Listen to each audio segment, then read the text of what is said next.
This is a quick overview of who's who in advertising. If you're actually going to work in the jingle field or if you're going to do commercial music for advertising agencies, then it's probably a pretty good idea if you know who's who in these agencies.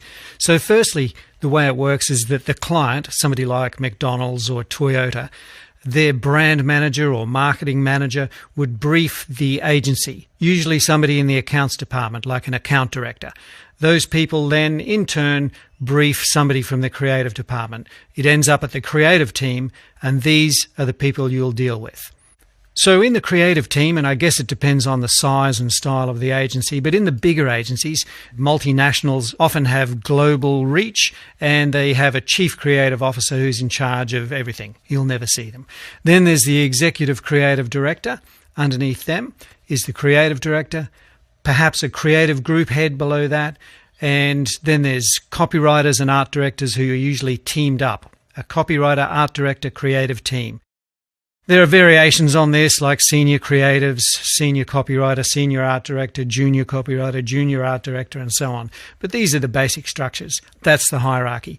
The guys you'll be dealing with largely are the creative team of copywriter and art director. As well, at the agency, you need to know about the TV department. There's usually a head of broadcast or a head of television, and underneath those, agency producers, assistant producers, and so on. But the agency producer is probably the person you'll be dealing with. They're the person who often controls the budget and works the timetable and keeps the copywriter, art director team in line. They control the money, and in some cases make recommendations to the team as to who to get, which director to work with, which composer to work with, and so on.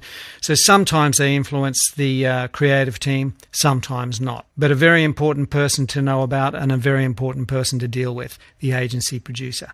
The way they've got it worked, because of this, the creatives just deal with the ideas, just deal with the concepts, and just deal with the actual nuts and bolts of what the idea is and how to sell the product. The agency producer is the person who deals with the finance, the timetable, and so on. So they have this beautiful system where it's good cop, bad cop. So the guys from the creative team will come to you and say, hey, we've got this fantastic idea. We're going to get this big orchestral thing, and we're going to get a cast of thousands, and we're going to do this and we're going to do that. And you commit to the idea and say, yeah, that sounds great.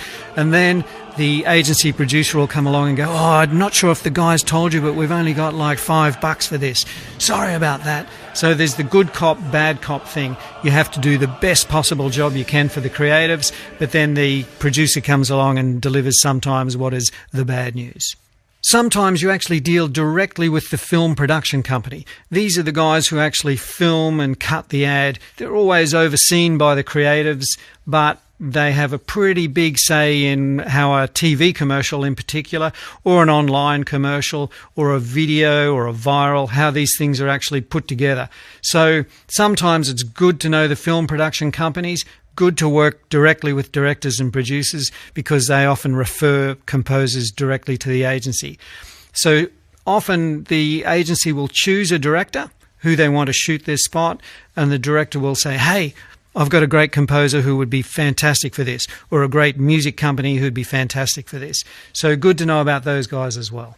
That's pretty much the structure when you're dealing with filmed spots, with viral spots, with online spots, even down to corporate videos and things like that that end online.